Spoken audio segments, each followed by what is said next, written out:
केंद्रीय मंत्री जीतन राम मांझी ने बिहार विधानसभा चुनाव में 20 सीटों की मांग की है। उन्होंने कहा है कि हम पार्टी ने 20 से 40 सीट के बीच चुनाव लड़ने की तैयारी की है।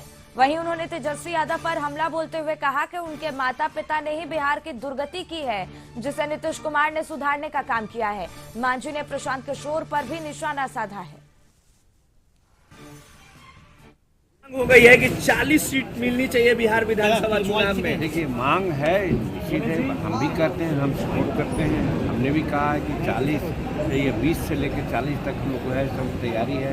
एनडीए में बैठ करके हम लोग तय करेंगे। अभी कार्यकर्ताओं का मांग उठना है तो कोई गलत नहीं है, वैसा मुद्दा नहीं है। जिस मुद्दा के लिए चुनाव चल रहे हैं, 912 केंद्र था, 911 केंद्र पर परीक्षाएं ठीक हो गई। एक केंद्र की परीक्षा कैंसिल हुई, दूसरे में उसको री परीक्षा ली गई, तो फिर किस बात का प्रदर्शन और किस तरह का अनुष्ठान है? एक गलत मूवमेंट चला रहे हैं, राजनीतिक लाभ लेने के लिए ऐसा कुछ बोल रहे हैं, इसलिए मानसिक दबाव में वो हैं नीतीश कुमार। इधर सीट बंटवारे के सवाल पर राज्यसभा सांसद उपेंद्र कुशवाहा मीडिया पर ही भड़क गए। उन्होंने कहा कि राह चलते सीटों का बंटवारा नहीं होता है। साथ ही तेजस्वी के बयान पर पलटवार करते हुए उन्होंने कहा कि जिन्होंने बिहार की दुर्गति की, वो दुर्गति की बात करते हैं।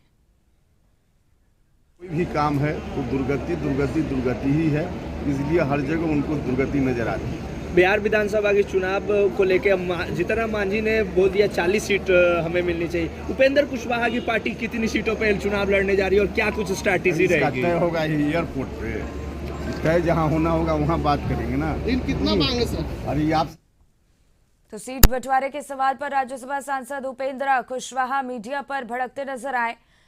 अपने बयान में उन्होंने कहा कि राह चलते सीटों का बंटवारा नहीं होता है और साथ ही तेजस्वी यादव के बयान पर उन्होंने पलटवार करते हुए कहा कि जिन्होंने बिहार की दुर्गति की, वो दुर्गति की बात करते हैं।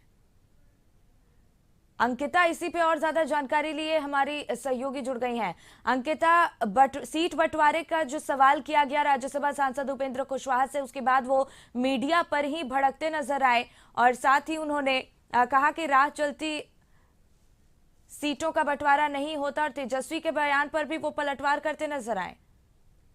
कल देर रात शिखा एयरपोर्ट पर उपेंद्र कुशवाहा और केंद्रीय मंत्री जीतन राम मांझी आए थे, लेकिन जिस तरीके से दिन से ही लगातार ये बातें निकल कर आ रही है कि जीतन राम मांझी लगभग 40 सीट की बात कर रहे हैं। हालांकि जीतन राम मांझी कहा है कि 20 से 40 सीट लेने की बातें हैं, हमारे कार्यकर्ता 40 सीट तक मांगने की बात कर रहे हैं। और इसी सवाल पर जब उपेंद्र कुशवाहा से ये सवाल किया गया कि जीतन राम मांझी सीट मांग रहे हैं इतने सारे, तो इसी पर वो भड़क गए कि ये बैठकर बातचीत होती है, ना कि आप लोगों के पास हम इसका जवाब देंगे। उसके बाद फिर लगातार जिस तरीके से तेजस्वी यादव एनडीए पर हमला कर रहे हैं, लालू प्रसाद यादव के परिवार के कई मेंबर हैं जो वो लगातार एनडीए पर हमला कर रहे हैं, इसी पर वो भड़क गए और वो बोले जो जिन्होंने बिहार की दुर्गति कर दी, वो क्या बिहार की अच्छाई की बात करेंगे? शिखा। अंकिता, और केंद्रीय मंत्री जीतन राम मांझी की अगर बात की जाए तो बिहार विधानसभा चुनाव में 20 सीटों की मांग उन्होंने की है। जी, इसी बात को लेके उहापोह की स्थिति फिलहाल इस बार देखिए कि चुनाव 2025 में होना है और ऐसे में लगातार जो प्रेशर पॉलिटिक्स है वो होना लाजमी है। सामने चिराग पासवान है, वो उनके भी पांच सांसद है, जीतन राम मांझी एक सांसद है तो अपने पार्टी से, तो इस तरीके से हर पार्टी अपनी अपनी दावेदारी तो देगी ही, लेकिन जिस तरीके से जीतन राम मांझी 20 से 40 सीट की बात कर रहे हैं तो ऐसे में अब देखना बहुत दिलचस्प होगा शिखा कि कितने सीट पर बात बनती है। फिलहाल इस विषय पर एनडीए किसी तरीके से बात करने को तैयार नहीं है, अभी ये सारी बातें बैठकर बात होगी। बिल्कुल अंकिता, बहुत बहुत धन्यवाद आपका तमाम जानकारी के लिए।